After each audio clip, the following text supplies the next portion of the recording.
রাষ্ট্রপতি হয়েও বেচারা মহা বিপদে পড়ছে। একবার জয় বাংলা বলতে হয়, আবার জিন্দাবাদ বলতে হয়। বাংলাদেশে জগতে কোনো রাষ্ট্রপতি এত বিপদে পড়ছে বলে আমার কাছে মনে হয় না। এই সংখ্যা হবে 60 জন, কোরাম হবে 60 জন। অধিবেশনটা ডাকবে কে এটা বলা নাই, কিন্তু আইনে বলা আছে যে অধিবেশনের স্পিকার হবে না তো, কারণ এখানে তো যেহেতু আলাদা অংশ নেয় নাই, এখন তো স্পিকার নাই। কিন্তু স্পিকার না হলে কিভাবে সমাধান হবে এখানে বলা আছে। স্পিকার যদি না থাকে তাহলে এই 78 জনের ভিতরে বয়োজ্যেষ্ঠ একজন সদস্য সংখ্যাগরিষ্ঠের সম্মতিক্রমে ওই অধিবেশনে সভাপতির দায়িত্ব পালন করবেন। তাহলে এখন আমি এখানে আক্তার আছেন, আরও আমাদের দলীয় যারা আছেন তাদেরকে আমরা অ্যাডভাইস করব। আমি তো বয়োজ্যেষ্ঠ না, বয়োজ্যেষ্ঠ না, কিন্তু মেম্বার আছেন যারা নাকি সংবিধান সংস্কার সভারও সংবিধান সংস্কার পরিষদের শপথ নিয়েছেন, এরকম একজন আছে। তো তাদের দায়িত্ব হবে এখন তাড়াতাড়ি একটা মিটিং করা, সকলে বসে মিটিং করে, এবং এই মিটিংটা ডাকতে হবে কতদিনের মধ্যে? সংসদ নির্বাচনের ফল ঘোষিত হইবার 30 পঞ্জিকা দিবসের মধ্যে যে পদ্ধতিতে জাতীয় সংসদের প্রথম অধিবেশন আহ্বান করা হইবে, অনুরূপ পদ্ধতিতে পরিষদের প্রথম অধিবেশন আহ্বান করা হইবে। তাহলে এখন প্রশ্ন আসছে, এটা আগেরটা ওই সংসদের অধিবেশন তো আহ্বান করেছেন মহামান্য রাষ্ট্রপতি, এখানে কে করবেন? নিশ্চয়ই তিনি করবেন না। He is in very embarrassing situation. রাষ্ট্রপতি হয়েও বেচারা মহা বিপদে পড়ছে। একবার জয় বাংলা বলতে হয়, আবার জিন্দাবাদ বলতে হয়। বাংলাদেশে জগতে কোনো রাষ্ট্রপতি এত বিপদে পড়ছে বলে আমার কাছে মনে হয় না। কিন্তু আমি একটু খুব আশ্চর্য হই, এই এম্বারাসমেন্টটা একটা শিশুও বুঝে। বিএনপিকে এম্বারাসড হয় না? একটু আগেই দেখতেছি একটা ভিডিও বের হয়েছে, রাষ্ট্রপতি বলতেছেন যে তিনি কাকে সালাম করতে গেছেন কিন্তু তার সালাম নেন নাই।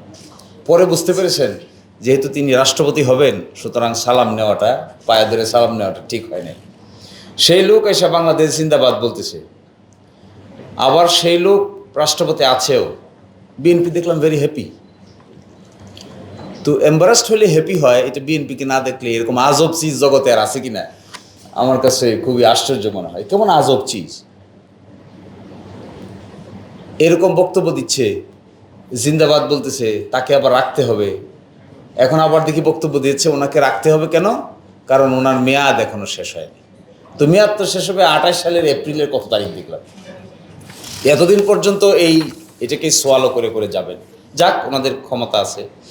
তো করণীয়টা কির মধ্যে আমি মনে করি বিপ্লবী আক্তাররা এখানে আসে as a member of parliament, তাদের উচিত আগামী 12 তারিখের আশেপাশেই 13 তারিখেই সংবিধান সংস্কার পরিষদের সভা আহ্বান করা। সেখানে তারা একটা জিনিস করতে পারবেন আর একটা জিনিস করতে পারবেন না। তারা ওখানে সংবিধান সংক্রান্ত বিষয় সমাধান করতে পারবেন না, কারণ আইনে বলা আছে সংবিধান সংস্কার সংক্রান্ত কোনো প্রস্তাব অনুমোদনের জন্য পরিষদের মোট সদস্যদের সংখ্যাগরিষ্ঠ ভোটে সিদ্ধান্ত গৃহীত হইবে। এখানে সূক্ষ্ম ব্যাখ্যা বিশ্লেষণ করলে এটাও পারবেন, কারণ পরিষদ তো গঠিত হবে তাদের দ্বারা যারা শপথ নিয়েছেন। তো বাকি যে 200 কত জন তো শপথ নেয় নাই, ওরা তো পরিষদের মেম্বার না। পরিষদের মেম্বার হলো এই 78 জন। তাহলে তাদের প্রস্তাব অনুমোদনের জন্য পরিষদের মোট সদস্যের, অর্থাৎ 78 জনের সংখ্যাগরিষ্ঠ ভোটে সিদ্ধান্ত গৃহীত হইবে, এবং অন্যান্য বিষয়ে উপস্থিত ও ভোটদানকারী সদস্যদের সংখ্যাগরিষ্ঠ ভোটে পরিষদ সিদ্ধান্ত গৃহীত হইবে। সংবিধান ছাড়া অন্যান্য যে সংস্কারের বিষয় আছে এগুলোতে ওই সকলের উপস্থিতির কোনো প্রয়োজনই নেই, উপস্থিতদের অধিকাংশ হইতে হবে। অর্থাৎ 60 জন উপস্থিত হইলে কোরাম হয়, তার অধিকাংশ কত হয়? 31 জন। 31 জন একমত হলে আইন পাশ করতে পারবে। ফলে আমি যেহেতু সংসদ সদস্য একজন আছেন, আমাদেরও সংসদ সদস্যরা আছেন, তাদেরকে আমরা বলেছি এই কথা যে একটা সুনির্দিষ্ট করা উচিত যে ঠিক আছে আমরা আহ্বান করি। রাষ্ট্রপতি আহ্বান করবে না, কিন্তু সদস্যদের মধ্য থেকে একজন আহ্বান করবে, বয়োজ্যেষ্ঠ একজনকে সভাপতি করবে, করে তারা সংবিধান সংস্কার পরিষদের মিটিং ডাকবে। এটিকে 2 ভাগে ভাগ করবে, একটা সংবিধান সংক্রান্ত আর একটা হলো সংবিধানের ছাড়া অন্যান্য স্বাভাবিক যে সংস্কারগুলো আছে। 84-র ভিতরে 47টা ছিল সংবিধান সংক্রান্ত, বাকিগুলো তো সংবিধান সংক্রান্ত না। সুতরাং এগুলো করতে কোনো আইনগত বাধা নাই। সেকেন্ড প্রশ্ন হলো, আমার ধারণা রাষ্ট্রপতির ভাষণ শোনা উচিত না আক্তারদের। রাষ্ট্রপতি যখন ভাষণ দিবেন তখন চলে আসা উচিত সংসদ থেকে। আবার যখন তিনি চলে যাবেন তখন আবার সংসদে যাওয়া উচিত। ওই সময়টুকু তাকে তার কথা শোনার কোনো প্রয়োজন আছে বলে আমার কাছে মনে হয় না। আর 3 নম্বর হলো, আমি খুবই আশ্চর্য হয়েছি, কোর্টে বিএনপি মেকানিজম করে মামলা করেছে। আচ্ছা, এত কাঁচা মেকানিজম কেউ করে যা সব বোঝা যায়, সব দেখা যায়? আমার মনে হয় এদের বুদ্ধিশুদ্ধি কম। এত যে কম বুদ্ধি এটা আমি আগে ভাবি না। আমি ভাবতাম খুব সফিস্টিকেটেড ইন্টেলেকচুয়াল পিপল, যাদের capacity is very high, intellectually খুবই সেন্সিবল, এরকম মনে হইতো আমার কাছে। কিন্তু যে কাণ্ডটা কোর্টে ঘটাইছে, 2টা উকিল ম্যানেজ করছে, আরেকটা চেম্বার ম্যানেজ করছে, নিজেদের কয়েকটা আইনজীবী ম্যানেজ করছে, অ্যাটর্নি জেনারেল অফিসকে বলছে তোমরা অপোজ করো না। এগুলো যে করছে এরা আবার সব কই দিচ্ছে। এ কি কারবার? কোর্টে গিয়ে যখন আমরা বললাম যে কি কারণ, এটা তো কোর্টের বিষয় না, এটা তো হলো বিষয়টা তো হলো রাজনীতিবিদদের আলাপ আলোচনা করে বাইরে সেটেল হয়েছে। কোর্টের ফাংশন কি? আপনারা 2জন বসে কিভাবে বুঝবেন দেশে বিপ্লব ঠিক হয়েছে না বেঠিক হয়েছে? আপনারা 2জন বিচারক, তার মধ্যে একজন হলো আবার এই সরকারের আমলে অ্যাপয়েন্টেড বিচার। তো আমি কোর্টে বললাম দাঁড়ায়, আচ্ছা মাইলট, যদি এটা যায় তা আপনিও তো যান। যদি সংস্কার প্রস্তাব পুরাটা চলে যায় তা আপনি থাকেন? কারণ যে অর্ডিন্যান্সের আলোকে আপনি অ্যাপয়েন্টেড হয়েছেন, এই অর্ডিন্যান্স তো এই সরকার আসার পরে, অভ্যুত্থানের পরে 133টা অর্ডিন্যান্সের একটা অর্ডিন্যান্স হলো বিচার বিভাগের অ্যাপয়েন্টমেন্টের জন্য একটা কমিশন গঠন করে নিয়োগ। ওই কমিশনের অধীনে আপনিও নিয়োগপ্রাপ্ত। আপনি এটার বিরুদ্ধে রুল দিচ্ছেন, তা আপনি থাকবেন কই? একটা রক্তের উপর দাঁড়াইয়া এই কথা, এই কাজ করা যায়?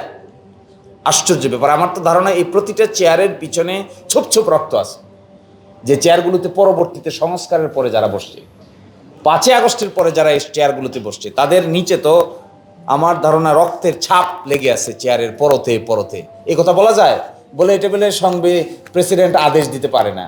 তো কোর্টকে আমি সেদিনই বলেছিলাম আমাদের কথা শোনার কথা না, কিন্তু তারপরে এক্সট্রা অর্ডিনারি শুনেছে, সিনিয়র অ্যাডভোকেট অ্যাভয়েড করতে পারে না।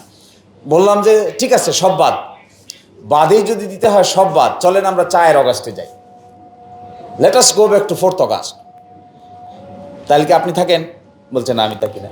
তাহলে ওই দিন বসে আদেশ দেন, একটা টাইম মেশিন আবিষ্কার করে আমরা 4th অগাস্টে যাই, আর এর মাঝখানে যা হয়েছে সব একেবারে রিসেট। তখন আর কথাবার্তার, অর্থাৎ আমার ধারণা একটা রাজনৈতিক সংকটকে কোর্টের বারান্দার ভিতরে টেকনিক্যাল ওকালতির কায়দায় মোকাবেলা করার যে তরিকা, এটা যে ভুল, এটা তো কয়েকবার প্রমাণিত হয়েছে। এটা কেয়ারটেকার সরকার বাধ্য হয়ে প্রমাণিত হয়েছে, দেশে আগুন জ্বলছে। 5th অ্যামেন্ডমেন্ট, জিয়াউর রহমান সাহেবের করা 5th অ্যামেন্ডমেন্ট বাংলাদেশের সুপ্রিম কোর্ট ব্রাশ সাইড করে দিয়েছে, কিচ্ছু নাই। আমি জিজ্ঞাসা করলাম একজনকে, আপনাদের কি সামান্য পরিমাণ কাণ্ডজ্ঞান নাই? নিজেদের করা 5th অ্যামেন্ডমেন্ট, বাংলাদেশের one of the best ruler president Ziaur Rahman, তার করা 5th অ্যামেন্ডমেন্টের সব কিছু সুপ্রিম কোর্ট ব্রাশ সাইড করে দিয়েছে। আর আপনারা আবার এই বিপ্লবের পরে কতগুলো আদেশকে নিয়ে আবার কোর্টে আসছেন। এ কি কারবার? এটা কি সেন্সের অভাব নাকি? ফলে আমার কাছে মনে হয় যে একদিক থেকে মেজরিটি আছে, এই জন্য হয়তো ঘাড়ে জোর বেশি, কিন্তু মাথায় খুব জোর আসে বলে আমার কাছে মনে হয় না।